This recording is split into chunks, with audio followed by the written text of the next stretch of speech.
Just like life, you make choices, selections, options, decisions, but you have to live with those decisions after they're made. You know, just like this channel, you could choose to listen to me, or you could choose not to listen to me. You know, either way, you're always going to get out of it what you're putting into it. All I could do is convey the message. I can't handle how you perceive that message. Not everybody's going to see this video the same. I know my intention is what it is for these types of things, but it's not going to be received on your end that way because that's the beauty of diversification of your perceptive lens. But that being said, in this video, I'm just going to explore why it is that people are so afraid to let go of what they know and allow themselves to be vulnerable to the universe that's limitless. Well, it's really easy. It's so simple, it's not even funny because your mind is conditioned to stay attached to things that it can see. That's why when you lose a loved one, you don't actually lose them. They're just leaving the body, a vessel that is not them. That's just, you know, like a temporary inhabitant, somebody who's just dwelling there, you know, just for a short amount of time, like a tenant in an apartment complex. They rent for a bit and then they're not there anymore, but they're still there. Like that's why I always say, whenever you refer to a loved one that's not in the physical anymore, you should never say, my father was a good man. Your father still is a good man. That's the problem with the living. And I was told a long time ago, the dead envy the living. I mean, I think there's some validity to that, but nothing dies. So I get the gist of it. Like people who've passed over, they still want to be in physical form and feel their legs when they walk and eating food and all of these things. So I do understand that part. But as far as the part about somebody being referred to as if, once the body's no longer animated, they're just referred to as like they're just gone. No, you can't do that, but that's the mind, how it equates things to other things and how it relates and copes and deals with it, how it makes itself comfortable. It surrounds itself with these things that bring you comfort and safety and warmth and security, and it doesn't want to let go of them. So it's the connection that your mind has to the system that triggered these things in the first place, in the form of all of the training that you received as a child. Now by training I mean, of course, your entrance into this place. You were shown how things are run and how they are going to be run, and they will not be allowed to be any other way. So, therefore, that's how it is. And your mind gets acclimated to this. It becomes accustomed to things being that way. So, okay, I have a roof over my head, I have clothes on my back, I have food there. So, we have money coming in. So, money means safety. Safety means security. Security means that everything's going to be okay. So, you equate everything that revolves around your life around money because they made it that way. So when money becomes scarce, you start to freak out because the mind panics. It's like, wait a minute, we're not going to make it. You go into panic mode because it's all revolving around money.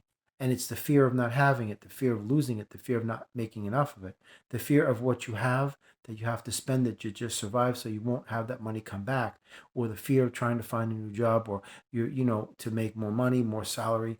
It's always fear based, and that's how the mind operates. This is the reason why you have a hard time believing in things you can't see, because the mind operates in such a manner where it will not give validity to the things that are intangible. And when the universe is asking you to trust the universe, the mind is like, no way, not going to do it. So your mind is stuck to that system, and your soul was like, we need to go this way. And your mind is like, no, no, no, no, no, we're going back. We're going back. That is the push pull, the tug of war. That's the conflict. Your soul is like, listen, I'm trying to tell you, I can see what you can't see, to the mind. And the mind is like, I could give a freaking care less what you could see. I know what I can see. And I can see where we belong, which is our comfort zone. Whatever you're looking at, I can't see. So says the mind to the soul. And I'm heading back. And that's where you get that push and pull. It's almost like you're going in two directions at once. It's like your soul is excited to say, we've got this new thing coming. Let's embrace it. I can see everything. And the mind is like, you're out of your, the mind is telling the soul, you're crazy. I can't see anything. I don't know what you're looking at, but I'm going back. You know? That's exactly what's going on. It's your fear of the unknown because you're still living in your mind, or I should say, you're existing in your mind. You're afraid to embrace something different than what you've known before. That's what's holding you back. It's the fear. It's this illusion of fear. You don't realize that your surrounding environment is an illusion. Your house, your clothes, everything. It's not here. It's all a part of the same universe. Do you honestly believe that this earth is separate from everything that surrounds it? Like, in other words, this earth is just like a floating orb that's not connected to the everything of everything? That somehow it's separate from source and all that source created? You have to stop thinking in terms of physical structures and subdivisions and communities and neighborhoods and urban environments and suburban environments and schools and parties and people and concerts and buses and trains and transportation and clothing and food. That's material mentality. That's where they get you because you're trapped in this stuff. I can see it. I can feel it and hold it. There it is right there. That's safety. Do we have money? Yes, we're good. Because you've been trained to have your whole life gear around money. And that is what gets you things, buys these material things that you fill your life with and makes you feel safe. That's why people have hundreds of millions of dollars and big house. Oh, we're fine. Nothing can touch us. Well, the homeless people in the street, oh, that's not my problem. That's their problem. Who cares? As long as you're okay, forget about everybody else. As long as I have my money, that's all that matters. And that's how they program you and train you to be. That is what you should strive to be. Somebody like that. A desensitized, I don't even want to use the words. Emotionless, cold-hearted, there's no words for creatures like that. They're not even human. But that's what's crippling you because you equate money with safety and safety with comfort and comfort with stability and stability with, normalcy and familiarization and everything is going to be okay. You equate money with your comfort zone. And it's something you can see. And you equate everything in your known visible spectrum to be safe because you can perceive these things with your senses. You have to understand the soul is like, listen, we are not this body. And the soul is like, this is not our home, this earth. And the soul is saying, this, everything here, the projections, it's all an illusion. And the mind is like, I don't care, I don't care, I don't care.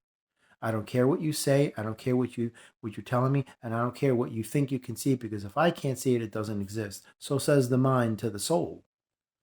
And that is what's happening here. That's why you're fighting to make excuses to stay in a place that's killing you. And that's why you're so deathly afraid to take that step outside of your comfort zone because you don't trust God. That is you. You don't put faith in the creator of all creation. You're putting faith in a system that can provide you these creature comforts because they're right here. Like the shirt on your back, it's right here. How can it not be here? I'm feeling it. I'm wearing it. I could see it. It's there. That is the illusion. It's the illusion of fear that's paralyzing your ability to move forward because you do have the ability, but you're now making yourself incapable. You're disabling yourself unnecessarily because of the fear of something that the mind cannot see, but the soul has always known. So when the universe asks you to move and you're like, no. And Source is saying, I created your soul from nothing.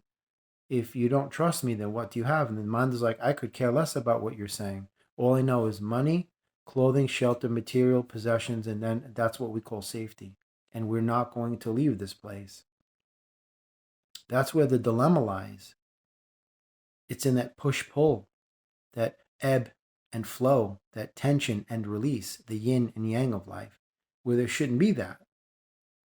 When you absolutely know with the certainty of an unwavering knowing that you placed an intention inside your sacred space and became the very embodiment of that vibrational environment by becoming the very expression of those energies on earth, then you already know you have it, and you already know that you are these things, you know? Because once you create that vibrational environment, you begin to fill it with the everything of your everything that you desire, and there they are. You don't have to search for them, it's right there. You just have to give the physical time to materialize what's already thriving inside the metaphysical. And that takes a little bit of time. This is where you take your vibrational environment and superimpose it over this holographic projector and make it do what you want it to do by living in a determined state of certainty, of an unwavering knowing. That's just that simple. But people don't get this because they're so paralyzed by the social narrative that's been programmed in their subconscious that they refuse to believe that if it's something that they can't see, they're not going to put their faith in it. They're not going to take that step forward because this is my house. That's my bank account. You know, these are all my material things. I could see these things. These are comfortable. That's my car. This is my family. I'm not going to just pack them up and go because the universe says so, because I don't trust the universe. Think about it. Think about it. When you're driving, right? You're driving your car and you are on one lane. Say you're going down a 2-lane road. One lane goes east, the opposite lane is coming in the opposite direction going west. Whatever the case may be. Think about this for a minute. You put more trust and faith in an absolute stranger coming head on to you, that you have faith in that person that they won't cross lanes and hit you head on, than you would in God saying, have faith in me. I've got the way covered for you. Think about that for a minute. I'm going to say that again. When you're driving your car on a 2-lane road and you got that other lane on the other side of all that traffic coming at you in the opposite direction, that anytime any one of those drivers can either deliberately veer into you and kill you and your family, or suffer some heart attack or some sort of physical ailment that would cause them to become incapacitated and veer their vehicle into you anyway. You have more trust and faith in an absolute stranger that's driving head on to you that they won't hit you than you do God saying, trust me. Think about that for a minute and tell me you're not conditioned and programmed. This is all serious. Imprisonment is what it is.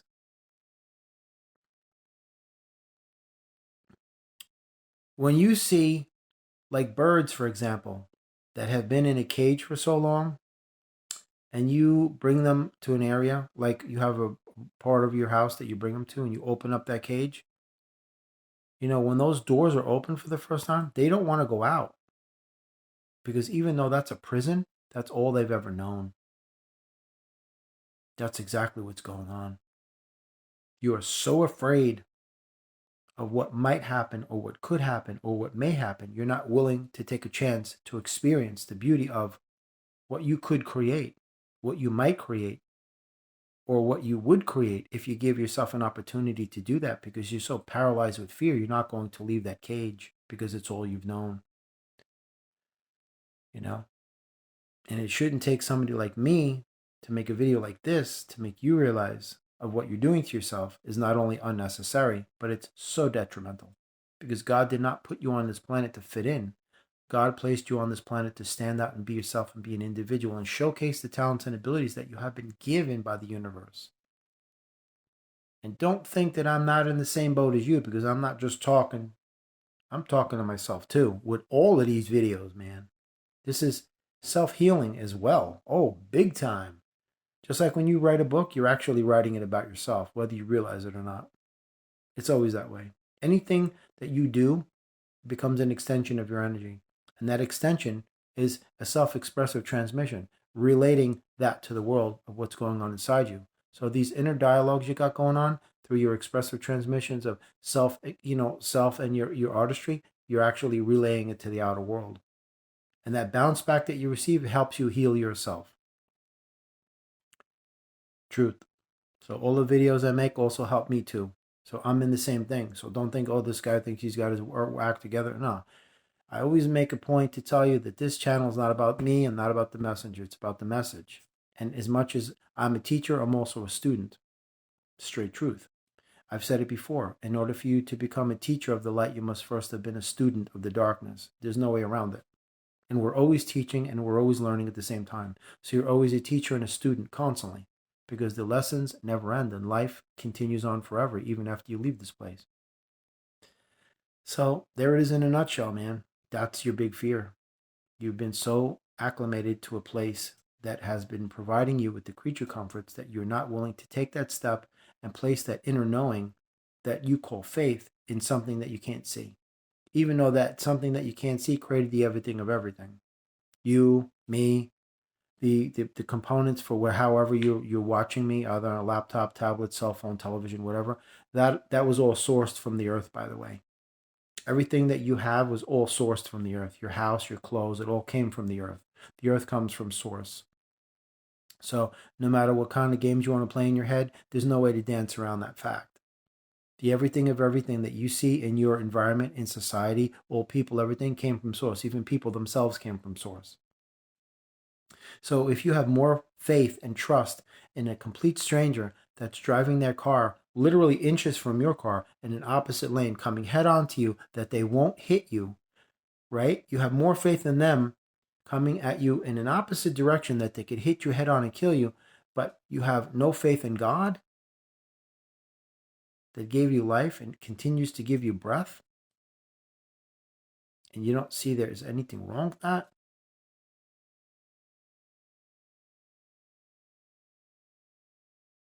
You have to stop thinking three-dimensionally.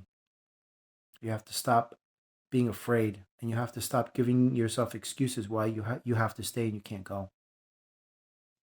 Because you know full well if you're watching this video, there's a reason. This didn't just pop up, and you're not watching it accidentally or randomly. Everything happens for a reason. And as much as I'm speaking with you, I'm also speaking with myself, by the way. So we're both in this together. That's the beauty of it. That's the reciprocity that we share. Even though we will never meet each other in this life, we already know each other in a place called the cosmos, where we are all one soul family, not people with different last names. You know, that's another topic for a video, why everybody has different last names, to divide you, of course. You know, source only makes one, but everybody has, like, how many different last names are in this world? There's probably millions and millions and millions. It's that way by design. It's subdivision. Divide and conquer, divide and conquer. Same old, same old. It always works because people never catch on and they never bother to think for themselves or ask questions that could rectify a situation that becomes terribly detrimental to them and adversely affects them across the board. But they just would rather keep their mouth quiet, do what they're told, and stay in the comfort zone, just like that bird in the cage doesn't want to fly. Because the doors are open, it can go in any time, but it's like, no, because I don't know how to make it out there without you feeding me and taking care of me. And there you go. And that person that's feeding the bird is not a person, it's the system. And that bird in the cage is you. You're afraid to take a step outside of your dependency from that system and on that system, to actually, for the first time, depend on yourself. And that is actually what's frightening you. Because everything has already been laid out for you. It is your destiny. You just have to walk it. Have faith that you can fly, man, even if you can't see your wings. God's got your back. You just have to have your own back to say, you know what, I got this. Because if I'm going to put my faith and trust in a complete stranger, driving in the opposite direction, not to crash into me, but I don't have any faith in God who created my soul from nothing, that's seriously something wrong there. They train you to be this way. Trust me, man. They condition you to block the universe. They manipulate your mind in order to get you to be filled with their instructions, to tell you how to live and how to act and what to think and what to look like and all of that stuff. That's why people can't think for themselves, and everybody looks the same and they think the same and they act the same and they carry themselves in the same manner, because they gravitate towards each other, because that's exactly the collective that they have been programmed to be, gathering in. They don't know any better because they're children. Only children, refuse to leave their parents. Perhaps this is what this video is all about. Perhaps it's time to grow up.